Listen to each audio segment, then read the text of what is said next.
Bonjour à toutes et à tous, bienvenue chers frères et sœurs en Christ, je vous salue tous dans le beau et précieux nom de notre Seigneur Jésus-Christ de Nazareth. Matin d'Afrique s'installe maintenant, je vous souhaite encore une fois la bienvenue et un agréable réveil, j'espère que vous avez bien dormi et que vous êtes bien réveillés par la grâce de l'Éternel des armées. Lundi aujourd'hui, une nouvelle semaine s'offre à vous et nous, une fois encore, nous allons bénir le nom du Seigneur au travers d'atmosphères de louange et d'adoration que nous vous présentons maintenant.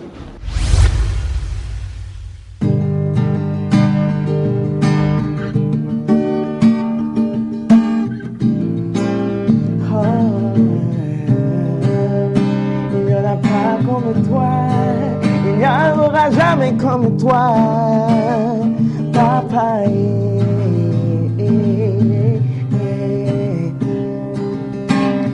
Ce matin, la Marie de Magdala s'en allait pour le tombeau de Yeshua.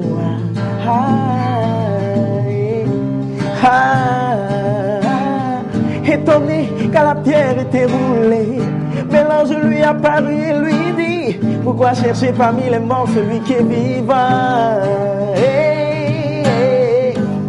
Yeshua est ressuscité, Satan est tombé, le Fils de l'homme est monté vers le Père, mais Satan est tombé. Il est tombé. Aujourd'hui, Satan est tombé. Tombé, il est tombé.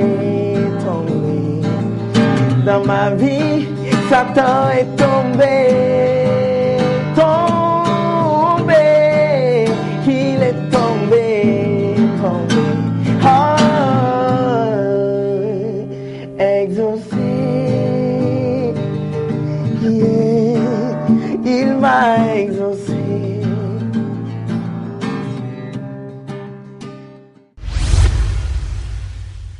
Retour sur notre plateau, j'espère que vous avez été très édifiés par cette belle mélodie qui est passée juste pour rendre gloire à Dieu pour la nouvelle semaine qui s'offre à nous. Je vous souhaite de passer une agréable semaine et un très très bon lundi. Généralement les lundis sont très très compliqués un peu partout, chargés beaucoup au travail pour tout un chacun de nous. Que la grâce de Dieu et la force de Dieu vous fortifient, comme l'apôtre Paul pouvait le dire: je puis tout par celui qui me fortifie. On n'oublie pas la pensée du jour, ce verset qui doit vous accompagner tout au long de cette journée, sur lequel vous devez prendre du temps pour méditer et comprendre.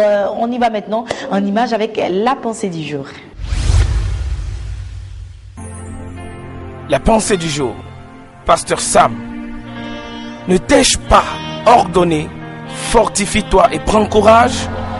Ne sois pas effrayé ni épouvanté, car l'Éternel ton Dieu est avec toi où que tu ailles. Josué chapitre 1 verset 9. Passez un agréable moment de méditation sur les antennes de Béni TV, The Blessings Channel.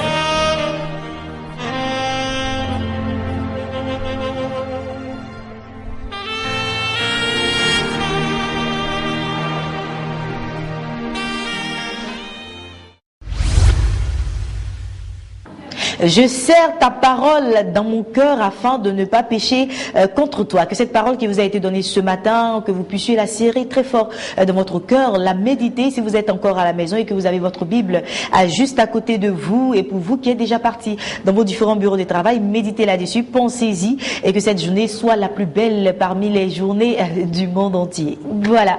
Le docteur Allah est installé. Bonjour docteur. Bonjour Kofi. Comment vous allez? Tout va toujours très bien, Jésus-Christ de Nazareth. Amen. Vous avez bien dormi, hein? Ça se voit. Oui, toujours. Allez, ce matin, nous allons parler de la veuve. Oui, la femme veuve.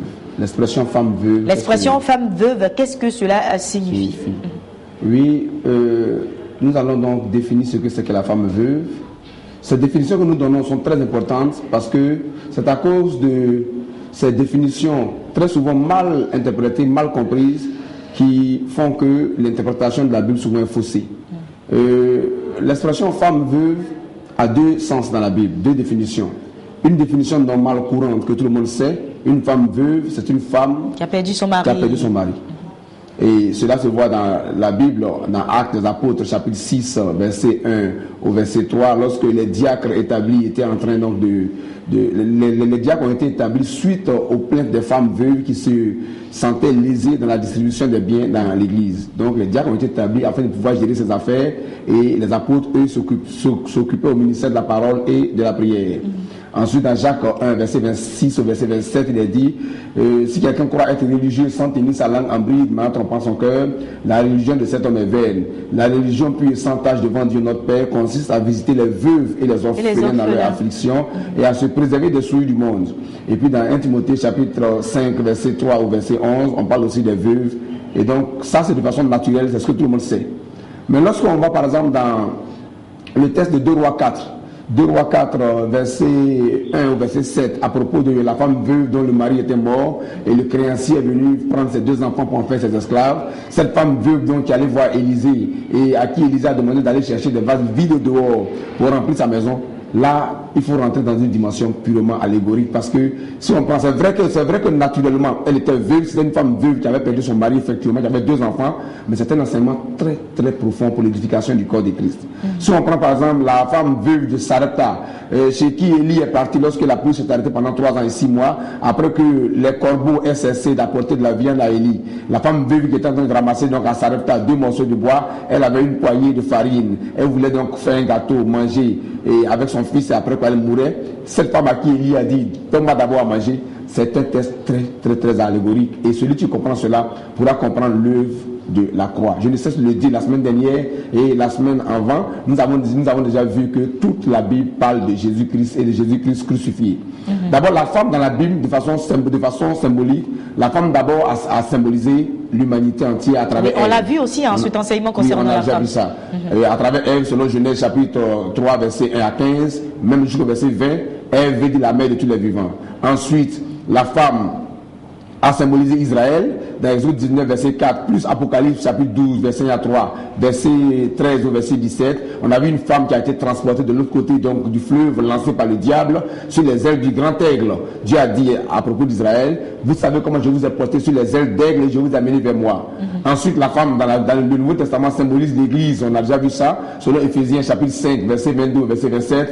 Marie aimez vos femmes comme Christ a aimé l'église qui est son corps et dont il est le sauveur.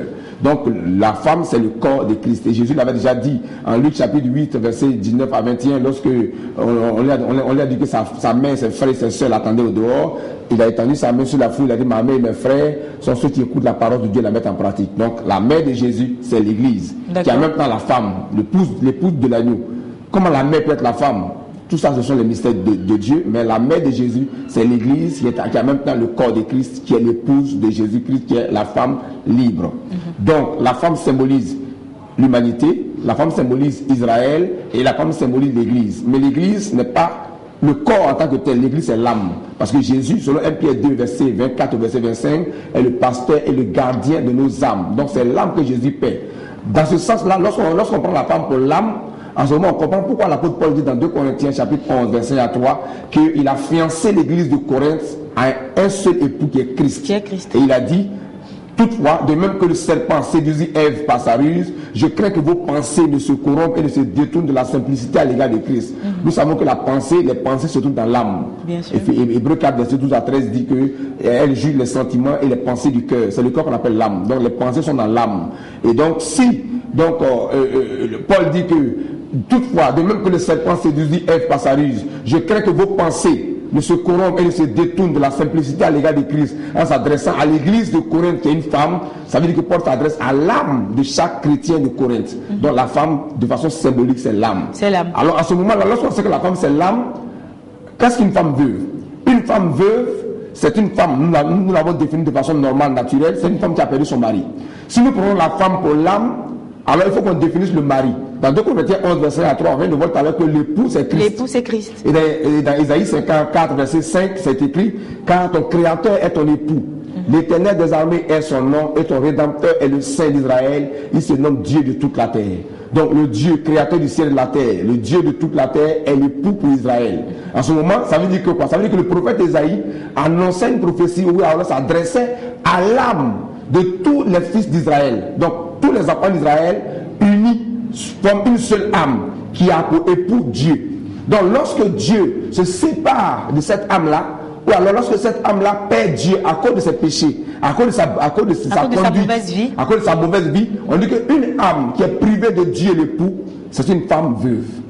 Donc si on prend cela et qu'on comprend cela, si l'Église en tant qu'âme est l'épouse de Christ, donc si un chrétien, l'âme d'un chrétien ou l'âme d'une chrétienne se sépare, se prive de Christ qui est l'époux, à cause du péché, à cause des abominations, à cause de la corruption, à cause de la séduction du diable, si cette âme-là, au lieu d'être attachée régulièrement à Christ, se détourne de Christ pour s'attacher au diable avec ses œuvres, on dit alors que cette âme-là est une femme veuve. Elle a perdu son mari.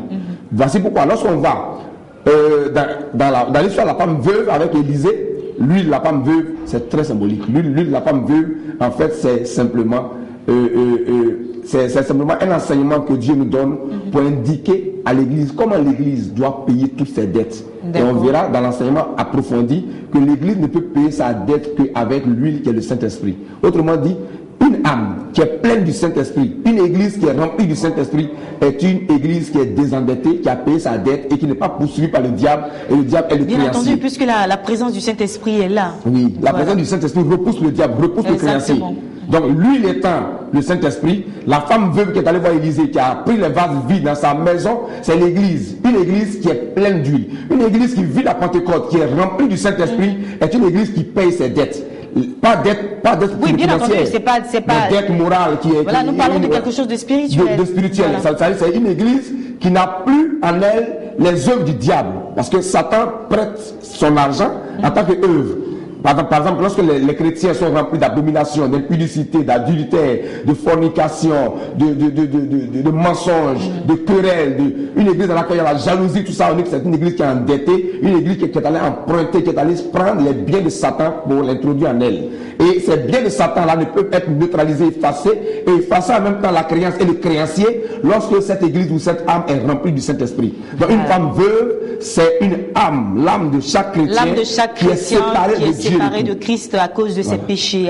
Et je voudrais dire qu'à la croix, à Golgotha, Jésus était une femme veuve. Pourquoi? Parce qu'entre la 6e heure et la 9e heure, il y a eu les ténèbres sur toute la terre. Or, le corps qui a été crucifié, qui a été pendu au bois, c'est l'église, puisque le corps de Christ est la femme. C'est bien dit d'Éphésiens 2. Femme, Marie aimait vos femmes comme Christ a aimé l'église qui est son corps. Donc si l'église est le corps de Christ, alors que le corps de Christ, l'église est comparé à une femme, et c'est ce corps-là qui a été cloué au bois, ça veut dire que le corps de Christ à la croix était une femme privée de Dieu parce que c'était un corps porteur du péché. Donc le péché, symbolisé par les ténèbres, ayant enveloppé le corps de péché condamné était séparé de Dieu. Voici pourquoi Jésus a dit, mon Père, pourquoi m'as-tu abandonné? C'est le corps de péché qui est abandonné par Dieu. Donc c'est une femme privée de son époux. Ça a été très bien compris ce matin concernant la femme veuve, la signification de la femme veuve spirituellement parlant, selon la Bible, nous l'avons bien compris. L'Église, le chrétien que tu es, la chrétienne que je suis, lorsque nous péchons contre le Seigneur, nous formons une barrière et du coup le Seigneur s'éloigne de nos vies, nous le perdons et donc nous devenons veuves. Nous vous exhortons ce matin à ne pas être veuve mais plutôt à accepter l'époux qui est Christ et vous marier avec ce dernier afin qu'ensemble vous vivez un mariage heureux. Gloire à Jésus, gloire à Jésus. Bonne conclusion, bonne synthèse, bonne interprétation. Et je crois que cela a laissé un impact sérieux de transformation. Amen, amen. C'est vous qui nous faites beaucoup de bien au travers de vos exhortations et puis aussi au travers de la Bible que vous méditez en approfondissement. Ça permet donc à chacun ces enseignements brefs que nous donnons chaque lundi, permettant à chacun de pouvoir comprendre les Écritures seules, sans pouvoir, sans bien entendu. Et puis plus en profondeur aussi, sans pas de manière superficielle, lire la Bible de manière superficielle, mais comme il a dit, chaque virgule, chaque point, chaque phrase dans la Bible compte et a une profondeur énorme. C'est notre objectif. Voilà. Il faut que chacun comprenne ce livre, parce que ce livre est le livre de la vie. Voilà. Passez une agréable journée, docteur Alain, et puis une très très belle semaine bénie. Amen. Bien de choses à toute la famille, votre épouse et puis aux enfants. Merci beaucoup. Amen. Amen. Mesdames, mesdemoiselles et messieurs, elle est de retour. Je vais parler bien sûr de notre très chère et ravissante Paul Yoboué qui va s'installer dans la rubrique Expression biblique. Paul, comme je l'avais dit, à t'installer. Bonjour Paul. Bonjour Ruth. Comment tu vas? Très bien. Et ça toi? fait un bail. Super, oui. Je vais très bien. Tu vas bien aussi? Oui, tu as très bonne bien. mine. Ah oui. Alors j'espère que tu es revenu avec beaucoup d'expressions bibliques pour nos chers téléspectateurs à qui tu as manqué, j'en suis sûre. Oui, assez d'expressions. Bonjour chers téléspectateurs, c'est un plaisir de vous retrouver dans le cadre de Expressions bibliques, votre chronique qui vous renseigne sur les expressions que nous utilisons dans le langage courant, sur l'origine biblique des expressions que nous utilisons. Donc, Jardin d'Éden est l'expression du jour et ça signifie un endroit beau, agréable, où il fait beau vivre. D'accord, donc aujourd'hui nous parlons de Jardin d'Éden, comme on a l'habitude de l'entendre dans la Bible, oui. Et comme Paul est en train de le dire, c'est un endroit où il fait beau vivre, oui. Agréable. Tout à fait. Donc cette expression tire ses origines du livre de Genèse 2, le verset 8. Et nous savons tous que Éden signifie délice, plaisir en hébreu. Donc le jardin d'Éden est cet endroit merveilleux où vécurent les premiers hommes, Adam et Ève, avant de pécher, de s'y faire éjecter. Donc c'est un endroit dépourvu de toutes sortes de souffrances, beau, agréable, où coulait pratiquement tout, le lait et le miel, si on peut le dire. Donc c'était un endroit parfait. Donc aujourd'hui, on utilise cette expression pour définir l'aspect beau, agréable, paisible d'un endroit où l'on se sent bien. D'accord. Et est-ce qu'il y a, je veux dire, d'autres synonymes de ce mot, ou d'autres expressions, moi, je préfère jardin d'Éden parce que c'est biblique en plus. Et puis donc, je vais donner quelques exemples d'utilisation. D'accord. Ce peut être un endroit, la maison de notre enfance, par exemple, qu'on n'a pas visité après des années, qu'on redécouvre avec plaisir. Ça peut être un endroit qu'on fréquente, qu'on a l'habitude de fréquenter, voilà, qu'on aime bien. Oui, qu'on aime bien. Donc, c'est peut-être une entreprise. On pourra dire dans le cadre que Béni TV est un vrai jardin d'Éden. Où les matins d'Afrique, où mon plateau est un vrai jardin d'Éden. Donc voilà, c'est tout pour cette semaine. Je vous souhaite une très bonne utilisation de cette expression et à la semaine prochaine. Merci beaucoup Paul et merci de nous rejoindre dans le cadre de Matin d'Afrique. On espère te revoir désormais chaque lundi comme tu le faisais constamment. Oui, et puis ce sera bien pour nous aussi et puis pour nos téléspectateurs. Oui. Avec plaisir, ce sera le vrai jardin d'Éden. Passe une agréable journée, ma très chère. Et nous soufflons un tout petit peu en musique, le temps pour nous de recevoir deux invités de la direction commerciale et marketing.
Nous recevons notre premier invité, il s'agit du révérend Yomon. Il est là bien sûr dans le cadre de la caravane des aigles de l'évangile et nous parlons de l'arrivée grandiose d'un homme de Dieu, un éminent serviteur de Dieu ici en Côte d'Ivoire. Révérend. Shalom Ruth et shalom à tous ceux qui prennent plaisir à nous suivre en ce moment. Ce n'est plus un événement à présenter, d'autant qu'il est l'événement majeur dans le corps de Christ. L'arrivée donc du docteur prophète majeur Christ Okafor. Nous sommes donc là en marge de cette venue là pour vous parler d'un événement non moins important qui est le dîner des hommes d'affaires. C'est un dîner prophétique qui aura lieu le vendredi 14 novembre à partir de 18h au niveau donc de la Riviera Palmeraie. Ça sera à l'hôtel Belle-Côte de la Riviera Palmeraie, donc de 18h à 20h.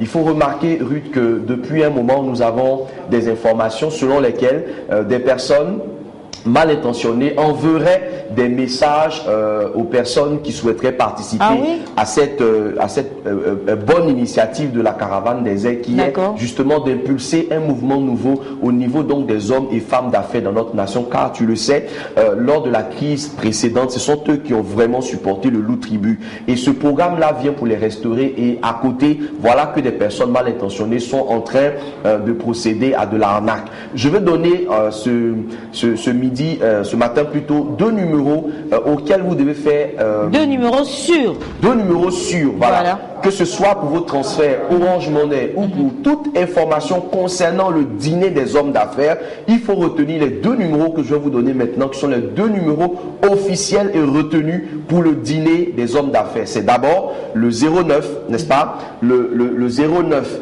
24 14 85, 09 24 14 85 pour tout transfert Orange Money, parce qu'il y a des personnes qui sont à l'intérieur et qui disent nous voulons venir au dîner, mais nous ne voulons pas attendre de venir vendredi avant de payer, il faut réserver. Donc déjà, sur ce numéro, vous pouvez faire vos transferts Orange Money. Maintenant, pour toutes les informations complémentaires utiles sur le dîner des hommes d'affaires, vous pourrez appeler également le 59 57 63 67, qui est le numéro personnel de votre serviteur, donc chargé de l'organisation de ce dîner des hommes d'affaires. Il faudra vraiment prendre les dispositions parce que les tickets s'arrachent vraiment comme des petits pains, et il faudra comprendre aussi que c'est lors de ce dîner-là que toutes les personnes qui viendront pourront avoir l'opportunité de parler en one-to-one, n'est-ce pas, avec l'homme de Dieu. Voilà, donc ça sera vraiment une conférence B2B, permettre justement à l'homme de Dieu de pouvoir nous donner des précisions sur nos affaires, sur le type d'affaires que nous voulons réaliser, et même si nous avons connu des échecs dans nos affaires, comment avoir la réorientation divine pour ne pas justement que cette année 2014 finisse véritablement comme elle a commencé, mais que ce soit vraiment une année de prospérité, une année de grâce et de faveur de l'Éternel, et que Dieu vraiment bénisse la qualité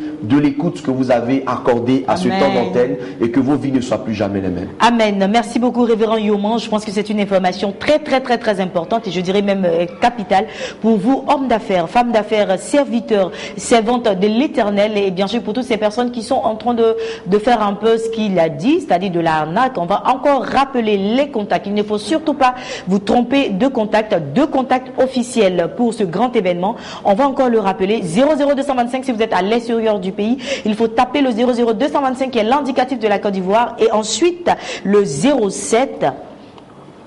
Ensuite, révérend Yoman, allez-y. Très bien. Donc, pour ceux qui sont à l'international, tout comme ceux qui nous appellent du Burkina, du Gabon, c'est le 00225 09 24 14 85, 09 24 14 85, ou encore 00225 59 57 63 67, les points où on peut retirer les tickets. J'ai quand même. D'accord, allez-y. Là où vous pouvez retirer les tickets, c'est à l'Espace Eden.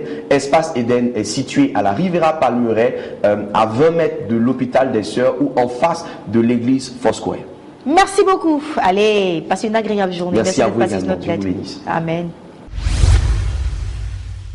Je suis accompagné de monsieur Eugène Niamien qui s'est installé. Avec lui, nous parlons de la deuxième rentrée académique d'aller étudier au Maroc. Monsieur Niamien, bonjour. Bonjour, Ricofi. Comment tu vas? Très bien. La semaine démarre bien? La semaine démarre très bien. Il faut du cas c'est l'engouement au service d'orientation de Benin TV. Comme vous voyez actuellement à l'écran.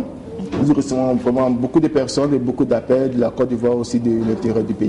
Voilà, donc les élèves se sont mobilisés à l'annonce de cette bonne nouvelle, qui est un billet d'avion qui vous sera offert par Benin TV pour vous accompagner, pour que vous puissiez aller jusqu'au Maroc faire un diplôme et revenir au pays. Et tout à fait. Benin TV, le service d'orientation de Benin TV offre des billets d'avion pour tous ceux qui désirent aller poursuivre les études au Maroc. Voilà, vous venez au service d'orientation de Benin TV ou bien par téléphone Vous vous inscrivez pour votre filière.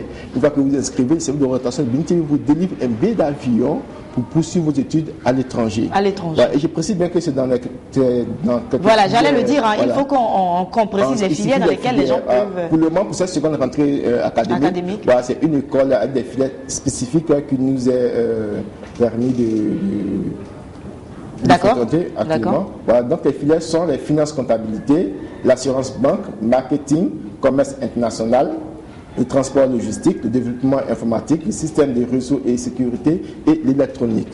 Okay. Voilà, donc seulement que dans cette discipline-là que donc les étudiants qui sont concernés par ces genres de disciplines, c'est eux seuls qui peuvent venir ici à Bénin TV. Qui peuvent venir ici seulement à Bénin TV. Voilà. Et il faut préciser que si vous avez les bacs ou bien si vous n'avez pas les bacs, vous pouvez également postuler au service d'orientation de Bénin TV. D'accord. Voilà. Et donc pour nous joindre, vous pouvez soit nous envoyer nous appeler au téléphone au plus 225 54 74 22 46. Vous pouvez nous appeler et même nous envoyer aussi des SMS. Nous allons vous répondre instantanément. Vous pouvez également nous écrire sur notre adresse électronique qui est service-d'orientation@beni.tv ou nous écrire par Facebook au service d'orientation de Bénin TV. Merci beaucoup les jeunes et nous terminons avec le général Makosso Kami qui est installé One pour vaincre chaque mercredi du côté de l'église évangélique La Bénédiction d'Adjamé. C'est devenu une institution. Exactement, Ruth, que Dieu bénisse tous les téléspectateurs. Oin pour vaincre est devenu aujourd'hui une institution. Pourquoi? Pour la simple raison que ce qui se produit au séminaire Oin pour vaincre est du jamais vu.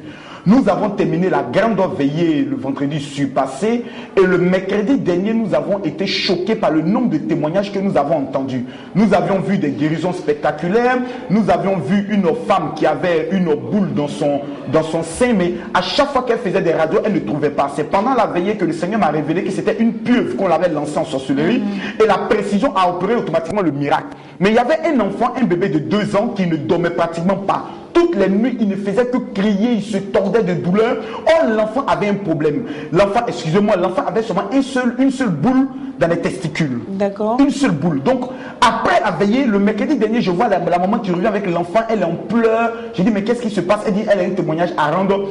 2 jours plus tard, après la veillée, lorsqu'elle a touché, elle a constaté que les 2 boules sont revenues de façon normale. Le Jésus-Christ de Nazareth que nous prions est vivant et il est Seigneur.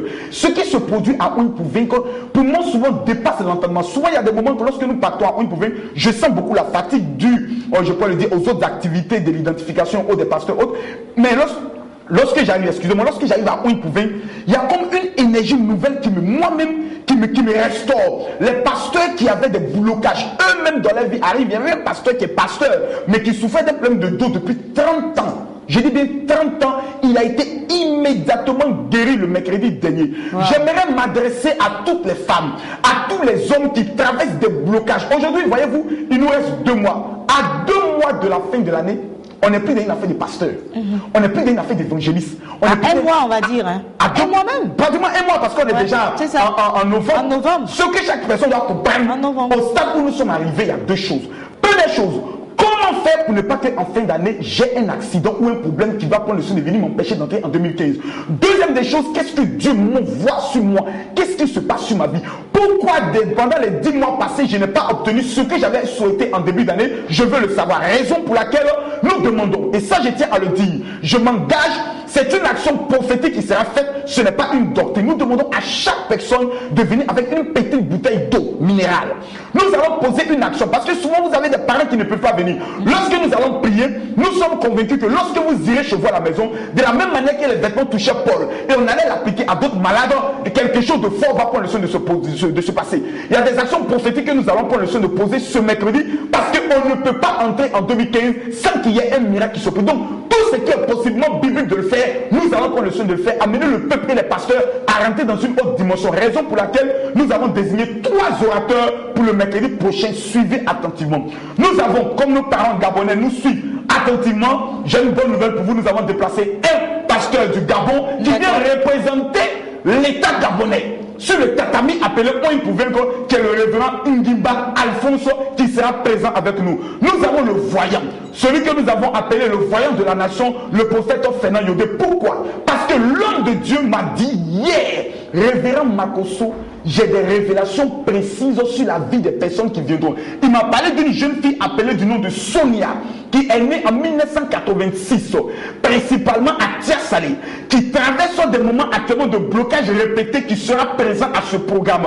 Nous allons entrer dans une autre dimension et vous aurez votre serviteur, le général Makosso, qui prendra le soin d'intervenir dans la dimension prophétique des guérisons et des délivrances. Je ne sais pas où vous êtes, je ne sais pas ce que vous faites à cet instant précis, mais ce mercredi à 9h, on se retrouve à l'église évangélique La Bénédiction. L'entrée est totalement gratuite. Pour toute information complémentaire, j'aimerais que nous puissions donner ensemble le numéro que tout le monde connaît, le 04 68 40 40. On répète, le 04 68 40 40. Que Dieu vous bénisse. Merci, Général Makosso Camille. Merci bien à vous et chers téléspectateurs. Moi, j'étais très heureuse d'être en votre compagnie. Je vous donne rendez-vous demain, même heure, même canal. Agréable mois de novembre à toutes et à tous. À demain.